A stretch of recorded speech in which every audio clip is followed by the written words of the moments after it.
Merci, monsieur le journaliste, madame, monsieur le journaliste, je vous remercie sincèrement de m'avoir invité à participer à votre émission, une émission qui s'inscrit dans le cadre du bilan du quinquennat 2021-2026 de son Excellence Monsieur Denis Sassou Nguesso, président de la République, chef de l'État.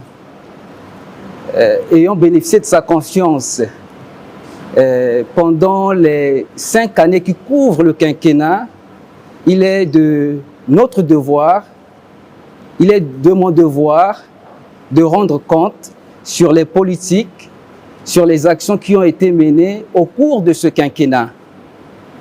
Quinquennat sur la base de son projet de société Ensemble poursuivons la marche. Alors,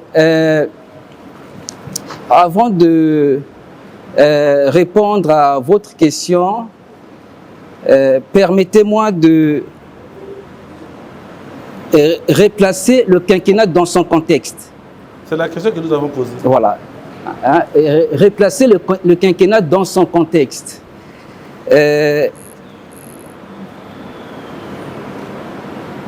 Je tiens d'abord ici à rappeler les objectifs du projet de société de son Excellence Monsieur le Président de la République. Alors, le projet de société Ensemble poursuivons la marche, objet du bilan que nous effectuons aujourd'hui et en toute transparence, avait plusieurs axes. Et parmi les axes de son projet de société, il y avait un axe sur le rétablissement des grands équilibres macroéconomiques. Et ce qui était poursuivi comme sous-objectif, c'était premièrement de rétablir les équilibres macroéconomiques, et deuxièmement d'assurer la consolidation des finances publiques, et troisièmement de créer les conditions d'une croissance économique dynamique, durable et inclusive. C'est dans ce contexte que le projet de société de son Excellence, Monsieur le Président de la République, a été élaboré. Souviendrez-vous, on était en pleine crise Covid en 2021. Et juste avant la crise Covid, nous avons connu pas mal de crises. Crise pétrolière en 2016, crise économique, crise financière. Et l'économie congolaise, bien qu'elle résiliente, a été, à l'instar des autres pays de la CEMAC, impactée par les effets des différentes crises. Donc 2021, en pleine crise Covid, le président de la République se présente devant les Congolais avec son projet de société, avec comme objectif principal rétablir les équilibres macroéconomiques. Mais pour mieux cerner le bilan du quinquennat, il est essentiel de comprendre les mécanismes de notre économie et les interactions entre les différents secteurs de l'économie et les finances publiques, les conséquences des politiques sur les finances publiques, et d'apprécier aussi les efforts qui ont été fournis par le gouvernement, conduit par M. Anatole Collinet Makosso, Premier ministre et chef du gouvernement, dans le but de rétablir les équilibres, mais aussi de préparer notre économie à la relance économique. Dans notre pays, les différentes crises pétrolières, sanitaires, ont eu des conséquences sur nos finances publiques. Pas seulement les finances publiques, ces crises ont eu également des conséquences sur nos comptes extérieurs, notamment par le canal de la balance des paiements. Mais ces crises ont également impacté le pouvoir d'achat des ménages. Vous vous souviendrez, en 2022, le gouvernement a été obligé de prendre un décret pour mettre en place un plan de résilience sur la crise alimentaire. Donc pour la période allant de 2022 à 2023. Mais la question est de savoir comment se présentait l'économie congolaise ou les finances publiques avant la crise. C'est-à-dire qu'avant avant l'élection du président de la République. C'est-à-dire qu'avant le quinquennat, comment se présentait l'économie congolaise? Quelle était la situation des finances publiques et la situation des comptes extérieurs en 2021 ou avant 2021? Est-ce que vous pouvez nous décrire cette situation? Alors, oui, justement, en 2020, l'année qui a précédé la crise, l'élection du président, le Congo, comme tous les pays du monde, nous avons connu une crise sanitaire. La crise a débuté en Chine fin 2019, mais les effets de cette crise-là ont été ressentis avec une plus grande violence, une violence inouïe à partir de 2020, puisque on a été obligé d'arrêter les activités économiques, de fermer les frontières, de confiner les populations. Les recettes pétrolières en 2020 avaient diminué de moitié par rapport à l'exercice 2019. Les recettes pétrolières. Et vous savez très bien que notre économie est une économie qui dépend des exportations du pétrole. Mais les recettes pétrolières diminuaient de moitié en 2020 par rapport à l'exercice 2019. Ce qui crée déjà un déséquilibre budgétaire. Les recettes fiscales et douanières n'ont pas été fortement impactées. Et je vais vous dire pourquoi. Là, je dis bien les recettes fiscales et douanières n'ont pas été fortement impactées parce que dans la période, malgré la crise, on a constaté une augmentation progressive des recettes douanières.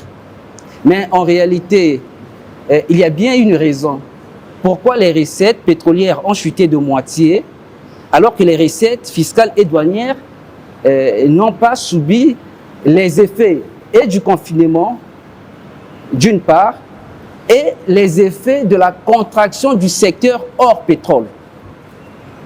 La raison, elle est toute simple, parce que avant 2021, donc année de l'élection du président de la République, avant 2021, en 2016, le président de la République a été désigné par ses pairs comme président du PREF-CEMAC.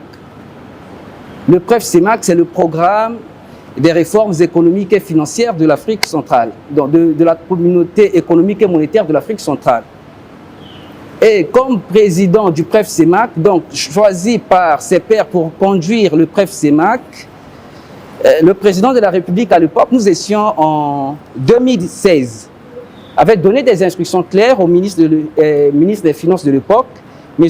Calixte Nganongo, d'accélérer les réformes visant à réduire notre dépendance pétrolière. Donc la dépendance aux revenus pétroliers. Est-ce que ces réformes ont-elles été mises en place et ont-elles eu un impact pendant le quinquennat qui s'achève, pour lequel vous devez nous faire le bilan en toute transparence, M. le DG?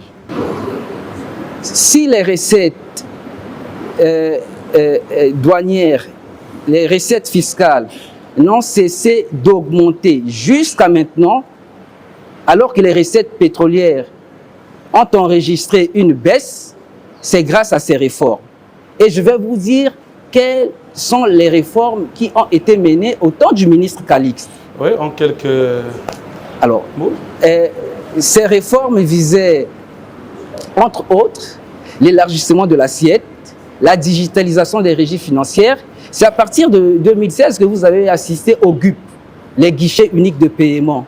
C'est-à-dire en un seul endroit, on a regroupé tous les acteurs qui participent à la collecte des recettes. Mais c'était pour sécuriser les recettes, premièrement. L'élargissement de l'assiette, mais il a initié également d'autres réformes en lien avec des mesures fiscales spécifiques. Il a initié aussi la refonte du Code général des impôts, même si cette réforme n'est pas allée jusqu'au bout. Mais il a initié plusieurs réformes, même le livre des procédures fiscales. Surtout la digitalisation des régies financières, parce qu'à l'époque, vous avez assisté à plusieurs projets comme e-tax, le système d'information des impôts pour sécuriser la collecte des impôts et taxes. Vous avez entendu parler de e-douane et Kenge pour suivre les cargaisons en circulation en République du Congo. Il y avait e-pay pour les paiements via les terminaux numériques. Il y avait également SIGAD pour la dette, SISPACE pour la gestion des... Et donc, plusieurs réformes ont été engagées à cette époque. Et c'est ce qui nous a permis, malgré les différentes crises, même si l'accent a été orienté après cette période-là sur les contraintes budgétaires liées au programme avec le Fonds monétaire international, mais c'est ce qui nous a permis aujourd'hui de constater une hausse tendancielle des recettes fiscales et douanières. Monsieur le DG, est-ce que de 2021 à 2026, les douanes ont réellement joué leur partition dans leur participation au budget de l'État? Bien sûr que oui. Alors, les douanes participent à plusieurs niveaux. Premièrement, au niveau des recettes de l'État. Les recettes ont augmenté. Pour mieux apprécier, entre 2018 et cette année, les recettes ont plus que doublé. Ça, c'est la réalité. Ont plus que doublé. Globalement, on était à 160 milliards. Globalement, c'est-à-dire y compris les recettes d'import-export, les recettes de TVA, taxe sur la valeur ajoutée. Oui, on est maintenant à combien? Et on est maintenant à 320. Les recettes ont doublé. Mais les recettes ont doublé alors que la dépense fiscale n'a pas, est restée presque au même niveau. Ça veut dire que les réformes qui ont été menées dans la période allant de 2016 à 2021 par le ministre Calixte produisent leurs effets jusqu'à maintenant. Ces réformes ont concerné principalement la sécurisation des recettes de l'État.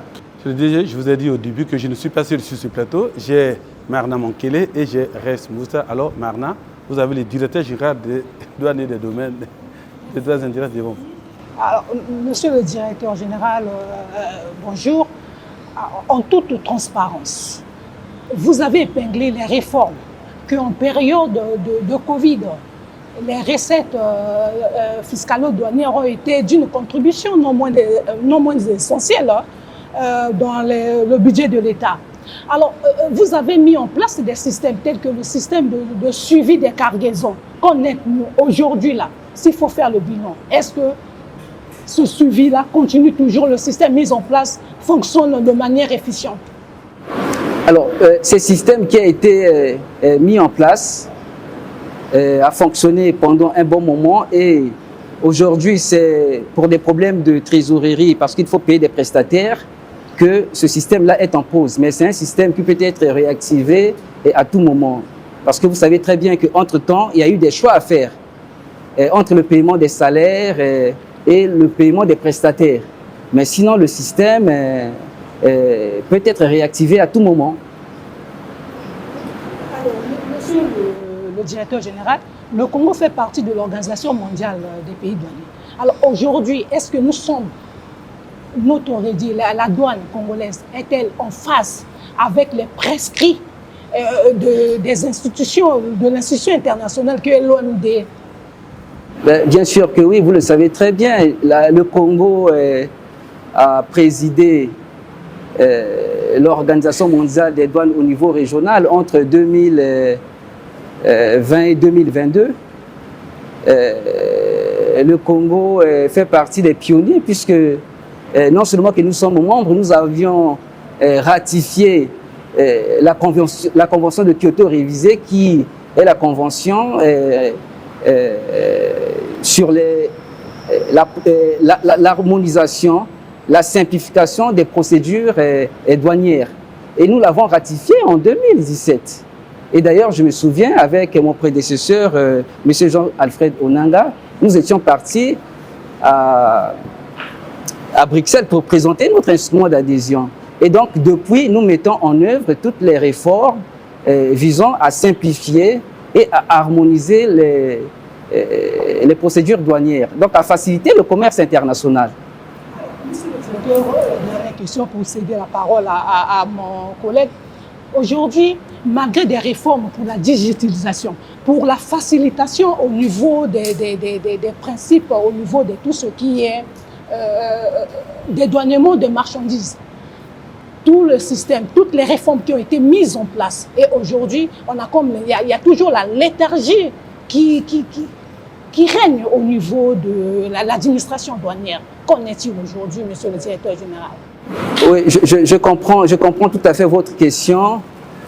En réalité, votre question ne concerne pas seulement la douane, parce que vous parlez là du passage portuaire.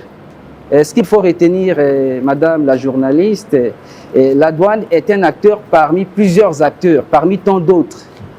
La douane n'est pas le seul acteur au cordon douanier. Quand on parle du dédouanement des marchandises, on pense que c'est toujours la douane. Non. La douane, aujourd'hui, il y a une étude d'un cabinet international qui montre clairement que le délai du passage portuaire a baissé en République du Congo pour les dossiers qui sont conformes. Mais il arrive que certains usagers, en important leurs marchandises, n'aient pas tous les documents utiles pour dédouaner leurs marchandises. Maintenant, après, au port de Pointe-Noire, il y a, comme je l'ai dit, plusieurs acteurs. Il peut toujours y avoir des problèmes. Mais il y a quelques années, je pense que c'était en 2019, le président de la République a pris un décret pour instituer un seul point pour le passage de sortie de marchandises. Le point unique de contrôle. Au départ, quand vous arriviez au port de Pointe-Noire, vous pourriez être contrôlé par plusieurs entités. Et aujourd'hui, ce n'est même plus possible. Il y a un seul point. Donc, si votre dossier est conforme et votre commissionnaire en douane agréé, parce que c'est la personne qui est habilitée à faire les démarches douanières à votre place. Si les droits de douane sont payés, les autres prestataires sont payés, tels que Congo Terminal, les Aconiers et autres, ben vous dédouanez votre marchandise librement. Mais si vous n'avez pas payé les frais des armateurs, mais il est possible que tant que vous n'ayez pas payé, ben votre conteneur là soit toujours au port de Pointe-Noire. Mais ça n'a rien à voir avec la douane, parce que la douane intervient à la sortie. C'est une fois que vous avez rempli toutes les démarches nécessaires, et vous avez effectué vos formalités, et à la douane, on vérifie tout simplement si vous avez payé les droits de douane, si la déclaration est conforme par rapport au contenu de votre conteneur, donc par rapport à la marchandise, et vous partez avec votre marchandise. Et donc les problèmes liés au passage portuaire, c'est lié à l'ensemble des acteurs qui interviennent dans le processus de dédouanement. Mais le gouvernement, le Premier ministre a pris un décret pour mettre en place un comité national pour la facilitation et la simplification du passage portuaire. Ce décret a été pris, je pense, au début des années 2020-2021. Ce décret nous permet, puisqu'il y a un comité de pilotage présidé par le directeur général du port autonome de Pointe-Noire, le directeur général des douanes assure la vice-présidence de ce comité.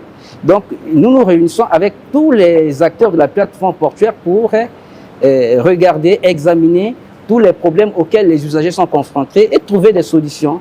Donc, nous travaillons pour améliorer le passage portuaire, pour réduire les coûts de passage portuaire, mais il y a des problèmes qui ne sont pas forcément liés à la douane. Ça peut être des problèmes en lien avec l'importateur qui n'a pas toute la documentation nécessaire pour dédouaner sa marchandise. Alors, monsieur le DG, merci beaucoup. On sait que le quinquennat qui s'achève a été difficile, vous l'avez dit. Les équilibres macroéconomiques n'ont pas été faciles pour l'État. Et vous avez joué quand même votre partition pour mobiliser les ressources. Justement, j'aimerais m'appesantir sur les ressources intérieures. Beaucoup d'argent échappe quand même à l'État au niveau de la douane. Quelles mesures ont été prises durant ce quinquennat pour justement lutter contre la fraude douanière? la première partie de votre intervention, vous avez soulevé un point très important. Le rôle ou la contribution de la douane dans les recettes de l'État. Et vous avez évoqué aussi les questions liées à la consolidation budgétaire. Avant de répondre à votre question en lien avec la fraude, mais je souhaiterais d'abord insister sur la première partie de votre intervention. Tout à l'heure, je disais que en 2000, au début donc, du quinquennat, les recettes pétrolières avaient diminué de moitié, les recettes pétrolières. Donc nous nous sommes retrouvés avec un budget à financer. Vous avez donc un niveau de dépenses élevé compte tenu des urgences sociales liées à la crise sanitaire et la masse salariale qu'on ne peut pas réduire du jour au lendemain. Et si nous avons pu tenir jusqu'à maintenant, c'est parce que il y a eu un travail important. Nous n'avons pas augmenté les droits de douane, mais les recettes ont doublé. Ça veut dire que nous avons agi sur les leviers qui empêchaient à la douane de réaliser ses recettes. Si les recettes ont doublé dans la période, ça veut tout simplement dire que nous nous sommes attaqués à la fraude douanière et à l'évasion des recettes fiscales. C'est ça la réponse. Puisque je le disais tout à l'heure que la dépense fiscale, c'est-à-dire que toutes les exonérations qui sont accordées au cordon douanier, quand on regarde, quand on compare les niveaux de 2021 et le niveau de cette année, on est presque au même niveau. Mais comment expliquer que vous êtes au même niveau, vous n'avez pas augmenté les taux? Comment expliquer que les recettes doublent en 5 ans? Ça veut dire qu'il y a eu un travail important qui a été fait pour lutter contre la fraude, mais surtout, ce travail-là était nécessaire pour la consolidation de nos finances publiques. Je disais que notre solde budgétaire primaire s'était complètement dégradé en 2000, avant l'élection du président en 2021. Dégradé, et le solde des transactions courantes s'était creusé à moins 0,1% du PIB. Donc ça veut dire que quand nous avons débuté le quinquennat, objet de ce bilan, nous étions dans une situation des finances publiques très difficile. Pas seulement de nos finances publiques, mais notre situation aussi extérieure était préoccupante. Il y a eu des réformes qui ont été menées et c'est la raison pour laquelle, donc, à l'analyse de ces agrégats macroéconomiques et macro-budgétaires, le président de la République a fait du rétablissement des grands équilibres macroéconomiques un axe prioritaire de son projet de société Ensemble poursuivant la marche. Il s'agit, entre autres, de réduire le déficit interne, les déficits internes et externes, de mobiliser davantage de ressources intérieures et de rationaliser la dépense publique. S'agissant justement de la fraude douanière, est-ce qu'on va dire que les mesures ont été payantes? Les mesures utilisées pour lutter contre la fraude douanière? La fraude obéit à certaines techniques. Il y a des techniques qui sont identifiées, connues par l'administration.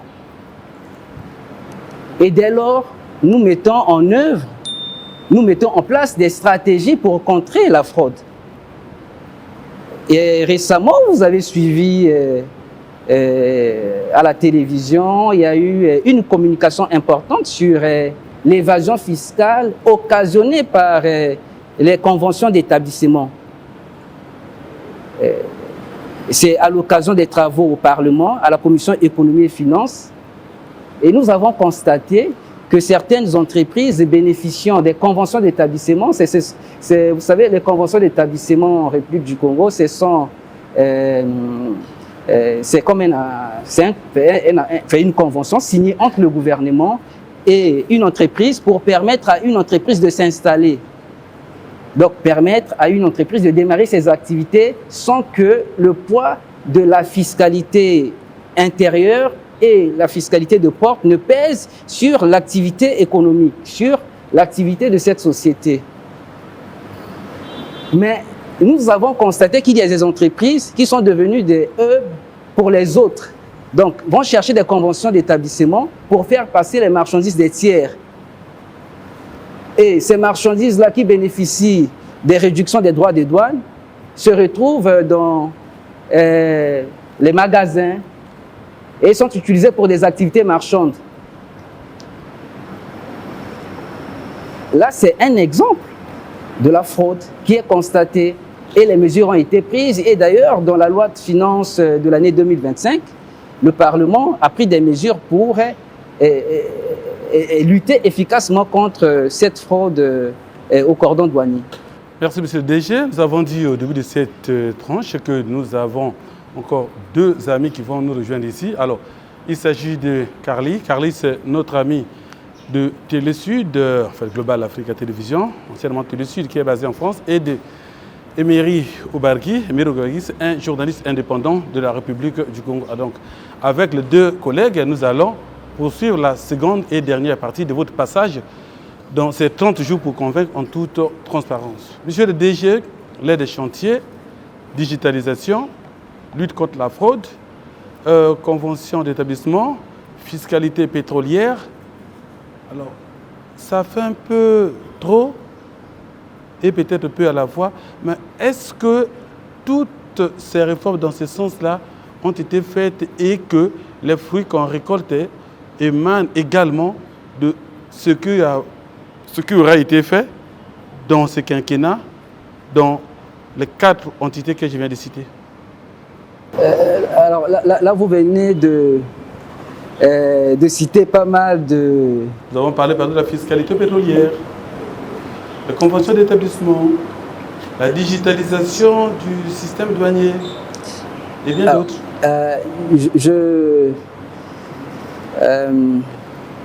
Alors, pour répondre à toutes ces questions, je vais d'abord rappeler que il y a en 2023, parce que c'est important d'évoquer ce point, en 2023, avec le ministre d'État, ministre du Commerce, qui a conduit une forte délégation à Genève pour défendre les politiques douanières et commerciales de la République du Congo. Donc ça a été une occasion de passer en revue toutes ces politiques. Qu'est-ce qui est fait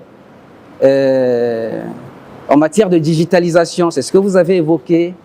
Qu'est-ce qui est fait pour faciliter le commerce légitime? Et qu'est-ce qui est fait pour lutter contre la vie chère? À cette occasion, donc, nous avons passé en revue quasiment toutes les politiques qui sont menées en République du Congo et notamment les mesures qui ont été prises dans le cadre du plan de résilience sur la crise alimentaire. Mais surtout, puisque dans la délégation, il y avait le directeur général du GUIOT, le guichet unique des opérations transfrontalières, et ça a été aussi l'occasion de regarder ou d'aborder toutes les questions liées à la digitalisation, notamment les mesures qui sont mises en place par le gouvernement pour faciliter le commerce, digitaliser, simplifier les procédures. Alors, sur vous avez évoqué la fiscalité pétrolière. En 2021, le gouvernement a proposé au Parlement un texte de loi pour abroger les conventions de 68. Ces conventions ont été abrogées pour harmoniser, pour s'aligner aux dispositions communautaires. Est-ce que ça a été fait? Bien sûr que oui. Ces lois ont été votées au Parlement, puisque les conventions signées avec certaines sociétés dans les années 68 ne s'appliquent plus aujourd'hui. Ça a été abrogé au Parlement. Et alors, pourquoi ça a été abrogé? Parce que nous faisons partie d'une communauté qu'on appelle la CEMAC, la Communauté économique et monétaire de l'Afrique centrale. Et cette communauté est une union douanière. Donc, ça veut dire qu'en matière douanière, nous appliquons les textes communautaires. Si le gouvernement a pensé qu'il était temps d'abroger ces conventions, c'est tout simplement parce que nous avons des engagements au niveau sous-régional. Et parmi ces engagements, c'est d'aligner notre politique nationale aux normes communautaires. Alors, nous voyons que ça a donc été fait. Et je vais passer la parole à mes collègues. Emery, voilà le DG des douanes. Monsieur le DG, merci d'avoir accepté notre invitation. Alors, vous, en qualité de DG, je vous prends en tant que pédagogue. Dans quelques années, le Congo va faire partie d'une nouvelle donne qui est la ZLECAf. Donc, nous allons rentrer dans la mise en œuvre de la ZLECAf. Alors, je voudrais savoir, vous, en tant que la douane, puisque la douane représente de droit le Congo dans ces échanges, alors comment la douane congolaise s'active pour ne pas rater le coach? C'est une question très, très intéressante. Je vous remercie d'ailleurs de me poser cette question, parce que c'est l'occasion de rappeler ici à tout le monde et de dire comment le Congo se prépare à ce grand marché ZLECAf. Il n'y aura plus de frontières ou des barrières douanières entre nos différents pays. Mais avant de vous partager les réformes, tout ce qui est fait à notre niveau, mais pas seulement au niveau de la douane, au niveau des administrations du commerce, au niveau du port de Pointe-Noire, je tiens à rappeler que les politiques commerciales et douanières de la République du Congo s'inscrivent dans une trajectoire historique et souveraine cohérente. Elles résonnent aussi bien au niveau national que continental, en parfaite adéquation avec la mise en œuvre de l'agenda 2063 de l'Union africaine et les perspectives d'opérationnalisation de la zone de libre-échange continentale africaine. L'agenda 2063, c'est le cadre programmatique, la vision de l'Union africaine, et la ZLECAf fait partie de cette vision. La République du Congo est justement en phase avec la ZLECAf, donc le libre-échange, c'est ce que ça veut dire, la ZLECAf. Donc, au sein des pays africains, il y aura donc le libre-échange. Alors, la République du Congo a adhéré, tout à l'heure je disais que historique, parce que la République du Congo a adhéré au GATT. Le GATT, c'est l'accord général sur les tarifs douaniers et le commerce. La République du Congo a adhéré au GATT 3 ans juste après l'indépendance de la République du Congo, donc en 1963. 3 ans après l'indépendance de la République du Congo. La République du Congo a adhéré à l'OMC en 1997. Et si je ne me trompe pas, c'est en mars 1997. Et nous avons confirmé cette constance en ratifiant les instruments de l'OMD, l'Organisation mondiale des douanes, notamment la Convention de Kyoto révisée et l'accord sur la facilitation des échanges en 2017. Cette démarche nationale s'est doublée d'une responsabilité continentale marquée par nos engagements pris lors de la conférence des Nations Unies sur le financement du développement en Afrique. Et cette conférence est tenue à Addis Abeba en 2015. Et à cette occasion, il a été retenu, ou il a été lancé une initiative et qu'on appelle la 10 taxe initiative pour soutenir l'objectif d'une Afrique maîtresse de son développement. Et la ZLECAf participe justement à atteindre cet objectif. Mais comment j'arrive? Dès lors, plusieurs pays, notamment, je dirais, plusieurs réformes ont été engagées en République du Congo. Mais ces réformes-là, je disais que depuis 2016, il y a eu une série de réformes. Mais ces réformes ont été aussi favorisées par un sommet des chefs d'État qui désigna en 2016 notre président de la République, donc le président Denis Sassou Nguesso, pour conduire le programme des réformes qu'on appelle PREF-CEMAC, donc programme des réformes économiques et financières donc de la CEMAC. Ce programme a été rendu nécessaire tout simplement parce que, comme vous le savez, les économies de l'Afrique centrale, des pays de l'Afrique centrale, sont des économies orientées vers l'exportation des matières premières. Et nous avons observé en 2014 une chute des prix du baril de pétrole sur le marché international et qui a complètement déséquilibré nos économies, déséquilibre interne avec moins de ressources pétrolières, déséquilibre externe avec notre balance des paiements fortement dégradée. Et donc, à la suite de cette réunion, il a été engagé plusieurs réformes. Je le disais qu'entre 2016, j'insiste, parce que tout est parti de là.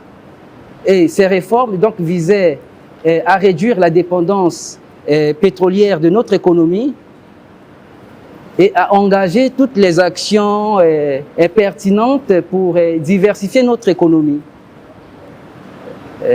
Développer les zones économiques spéciales, et développer l'agriculture au sens large. Au sens large, là je parle de l'agriculture au sens agro-pastoral, je parle de l'agro-industrie et de l'agro-business. Il y a plusieurs initiatives qui sont prises pour développer le tourisme et voire même l'écotourisme. Et aujourd'hui, on observe certaines dispositions légales prises entre 2021 et 2026 dans le sens d'orienter notre économie vers la transformation locale de nos matières premières. Ça, c'est important. Parce que les conséquences de la ZLECAf, sauf que si nous sommes une économie, nous restons une économie dépendante des exportations des matières premières, nous allons subir les autres pays. Nous allons subir les importations en provenance des autres parts des pays hors Afrique, mais nous allons subir les pays qui sont en Afrique, parce que certains pays ont pris beaucoup d'avance par rapport à nous. Donc, en 2029, nous allons opérationnaliser la ZLECAf. La question est de savoir comment nous nous préparons, quelles sont les actions qui sont mises en œuvre, notamment qui ont été mises en œuvre au cours de ce mandat pour atteindre cet objectif. Alors, la première des choses, on y parle, c'est d'abord l'amélioration du climat des affaires pour attirer les investissements. Et c'est ce à quoi le gouvernement du Premier ministre Anatole Kone-Makosso s'est engagé, parce qu'on a constaté depuis 2021 une course contre la montre pour justement s'affranchir de la dépendance des revenus pétroliers. Donc il y a plusieurs textes de loi qui ont été pris dans le cadre de l'amélioration du climat des affaires. Il y a aussi, nous avons fait, ça aussi il faut le dire, parce que nous avons réalisé des infrastructures, et les infrastructures, notamment routières, sont importantes pour acheminer les produits des lieux de production vers les lieux de commercialisation ou d'évacuation pour certains produits qui sont destinés à l'exportation. Monsieur le DG, on vous comprend, le Congo s'apprête donc à entrer dans la ZLECAf et les chantiers vont apparemment vite. Et nous allons donc tourner du côté de notre ami Carly. Vous avez en face de vous les DG des douanes, donc vous avez sûrement des questions à lui poser dans le cadre du bilan. Bien sûr. Bonsoir, monsieur le directeur général. Moi, j'aimerais revenir sur la question de la lutte contre la fraude. Si je vous écoutais tout à l'heure, il y a un proverbe qui dit « Charité bien ordonnée commence par soi-même » et on parle d'un bilan en toute transparence. Est-ce qu'aujourd'hui, au niveau de la douane, au niveau de vos équipes, on peut parler d'une impunité zéro? Alors, vous savez, l'impunité zéro, je vois bien ce que vous voulez dire, mais en même temps, vous savez très bien que la douane ne travaille pas en vase clos. Hein. La douane travaille et applique les textes de la République. La douane est une administration de la République. Ça ne veut pas dire que si on constate une infraction, il y a toute une procédure. Et généralement, ce qu'on fait, il y a une mesure conservatoire qui est prise. Et dans le cadre de la commission de discipline, la personne mise en cause est convoquée, s'explique, parce que c'est toujours à charge et à décharge, s'explique. Et si les faits sont avérés et reconnus, et conformément au texte de loi, il y a une sanction qui est prononcée. Hein, l'impunité zéro, cela ne veut pas dire que même si vous entendez ou vous voyez que sur Internet, il y a une campagne de désinformation sur la douane et vous commencez à sanctionner les gens. Non, ça obéit à une démarche administrative en fonction des textes de loi. Une quinzaine cette année. C'est très important pour la relation de confiance entre la douane et les citoyens. On aimerait bien savoir quelle est la méthode qui est mise en place pour sanctionner, pour mettre de l'ordre dans l'administration douanière. Oui, c'est ce que je disais. C'est-à-dire que, alors, lorsque il y a un cas avéré de fraude impliquant un agent des douanes, le directeur général ou même par délégation, un directeur départemental peut prendre une mesure conservatoire. Mais la mesure conservatoire n'est pas déjà une sanction. C'est pour faire la lumière. Et comment faire cette lumière-là? Mais ce n'est que dans le cadre d'une commission de discipline qui réunit toutes les parties prenantes, les représentants de la direction générale, les représentants des organisations syndicales, la personne mise en cause.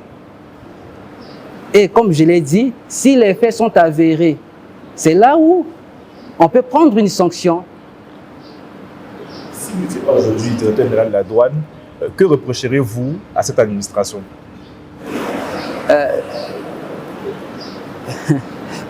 Vous savez, dans la vision du gouvernement, de mener les réformes utiles hein, pour se préparer donc à ce marché commun qui est la ZLECAf. L'administration des douanes a engagé plusieurs réformes hein, pour justement corriger nos imperfections. Et ça ne manque jamais. Personne n'est parfait. Déjà, l'administration des douanes n'est plus le simple gardien fiscal. On est là juste pour taxer les usagers, prendre les droits des douanes. Depuis un moment, nous avons changé de paradigme, en cohérence avec nos engagements internationaux, notamment tous les accords que nous avons signés avec l'Organisation mondiale du commerce et l'Organisation mondiale des douanes. Et la transposition de ces dispositions, donc ces accords, au niveau de la douane, ça s'est fait à travers notre plan stratégique nous en avons un plan stratégique. Et ce plan stratégique comporte 4 piliers. Le premier pilier, c'est le management stratégique. Le deuxième pilier, c'est le développement du capital humain. Et c'est même le sens de votre question. Parce que il n'y a pas de douane forte, de douane moderne, sans douaniers formés et intègres. Le tout part d'abord de la formation. Et une fois... Alors, le troisième pilier, c'est la facilitation et la sécurisation, qui est le cœur de notre métier. Et on fait le quatrième? Le quatrième, c'est le partenariat. Et en 2023, la douane, avec les organisations patronales et syndicales, ont mis en place un cadre de concertation qu'on appelle Comité consultatif douane-entreprise. Et c'est justement pour prévenir tous les problèmes que vous décriez. Mesdames et messieurs, vous suivez donc le directeur général de douane, c'est un économiste, il est enseignant à l'université Mariam Ngouabi. Vous sentez le sens du détail dans lequel il veut nous emmener, mais nous sommes rattrapés par le temps. Monsieur le DG, s'il y a un chiffre qu'on doit retenir dans cette émission au niveau de la douane, vous préférez lequel? Un chiffre? Les recettes ont doublé, malgré la persistance des exonérations. Voilà. Et aussi, il y a une formule des autorités qui se succèdent ici, c'est le bilan est positif. Est-ce que vous pouvez dire aussi au niveau des douanes que le bilan est positif? Mais forcément, c'est-à-dire que vous savez, quand on regarde, tout à l'heure, je vous ai présenté la situation de 2021. Mais vous aurez pu me poser la question, quelle est la situation en 2026? Alors, la situation en 2020, c'est quoi? La croissance économique, en 2024, s'est établie à 2,6%. La croissance économique. Et cette croissance-là, en 2025, les estimations sont autour de 3%. Et la tendance sera poursuivie. Et c'est grâce à la mobilisation accrue des recettes douanières et fiscales, puisque les recettes pétrolières ont fortement baissé. Monsieur le DG, peut-être que vous avez un mot pour que nous clôturons cette séquence. Permettez-moi tout d'abord de vous remercier sincèrement pour m'avoir permis de rendre compte du bilan du quinquennat 2021-2026 de son Excellence Monsieur Denis Sassou Nguesso, président de la République. Mais permettez-moi aussi de saisir cette occasion pour m'adresser aux jeunes et partager avec eux quelques perspectives. Chers amis, ensemble poursuivons la marche, a atteint ses objectifs. En matière de rétablissement des grands équilibres macroéconomiques. Car nous avons retrouvé la crédibilité budgétaire et la confiance de nos partenaires. Nous avons réalisé la consolidation des finances publiques. Et nous avons aussi regagné donc la crédibilité budgétaire et posé les bases de la relance économique. Les nouvelles orientations de son Excellence, Monsieur le Président de la République, visent à asseoir maintenant les piliers du développement durable et inclusif, permettant d'agir sur les véritables contraintes et de créer un environnement propice à l'épanouissement des jeunes, de sorte qu'ils contribuent utilement à la prospérité de notre pays. C'est précisément la raison pour laquelle l'action publique se concentre aujourd'hui sur les vrais freins à l'emploi, l'électricité, l'accès au financement, la formation adaptée aux besoins du marché du travail, les projets en cours dans l'énergie, la formation professionnelle, l'insertion professionnelle des jeunes et la protection sociale s'inscrivent dans cette logique de correction progressive mais durable. Les réformes budgétaires et comptables sont aussi essentielles en vue d'assurer un cadre macroéconomique stable Donc, ces réformes seront poursuivies, permettant une conduite aisée des activités économiques. L'ambition du développement est aussi portée sur le principe d'un secteur privé local fort, orienté vers les jeunes, sachant que environ 70% de la population a moins de 35 ans. 70% de la population. Et 34% de cette population est âgée de 15 à 35 ans. Des jeunes qui auront besoin d'accéder à des financements adéquats, diversifiés et à des coûts raisonnables.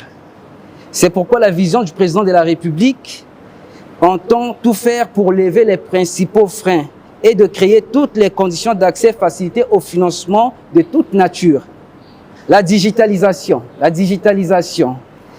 de l'ensemble des secteurs publics est une priorité de l'action de son Excellence M. Denis Sassou Nguesso, président de la République, et devient aujourd'hui une priorité nationale. Elle permettra d'améliorer la qualité des services publics rendus aux usagers et de garantir les transformations structurelles souhaitées, ainsi que la traçabilité des opérations économiques, financières, budgétaires, des politiques mieux adaptées, mieux calibrées devraient favoriser l'émergence des start-up congolais et l'insertion professionnelle des jeunes dans les métiers du numérique. À moyen terme, la transformation économique reposera sur 3 leviers majeurs, qui sont les leviers de transformation. Premièrement, le capital naturel. Deuxièmement, le capital humain. Et troisièmement, le secteur privé. D'abord, le capital naturel. Les forêts couvrent près de 70% du territoire et stockent 16 milliards de tonnes de carbone, offrant un potentiel considérable pour les marchés du carbone, les financements climatiques et la création des emplois verts. C'est un avantage comparatif stratégique. Ainsi, le renforcement de la gouvernance forestière, la traçabilité numérique, la transformation locale du bois et la préparation au marché du carbone seront des choix politiques forts. Ils visent à créer des emplois, à mobiliser des financements climatiques et à positionner le Congo comme un acteur responsable de la transition écologique mondiale. Ensuite, le capital humain. Longtemps volatile, alors qu'il représente presque 39% de la richesse nationale, est aujourd'hui le socle de la prospérité future. Les réformes envisagées visent à rompre avec la volatilité passée des dépenses sociales. Dans le domaine de la santé, l'accent sera mis sur les soins de base et la protection des ménages vulnérables. Aujourd'hui, vous assistez à l'équipement. On est en train de refaire, le gouvernement est en train de refaire quasiment tous les plateaux techniques des hôpitaux de base. À Talangaï, à Makelekele, Luanzili, vous pouvez le constater. Il y a des grands hôpitaux généraux, mais il y a également un accent qui est mis sur les hôpitaux de base. Dans le domaine de l'éducation, les efforts porteront désormais sur la qualité des apprentissages à travers les programmes structurants et surtout la formation technique et professionnelle. Les projets soutenus dans l'éducation de base, la jeunesse et la protection sociale traduisent cette volonté de transformer cette croissance économique en opportunités concrètes pour les jeunes.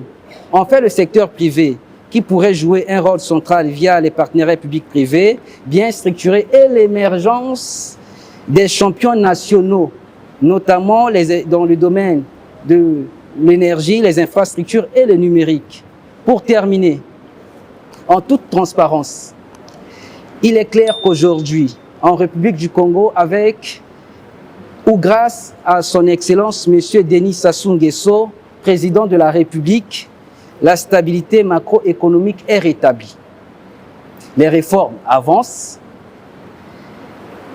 Les défis sociaux sont réels, mais le cap est clair.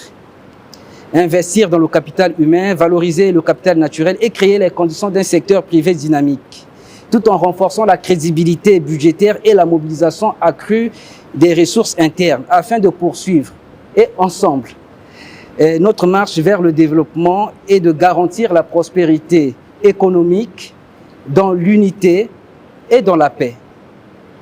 Je vous invite, chers amis, à prendre le train des transformations structurelles qui est en marche avec le président de la République. Et je vous remercie. Voilà, vous avez donc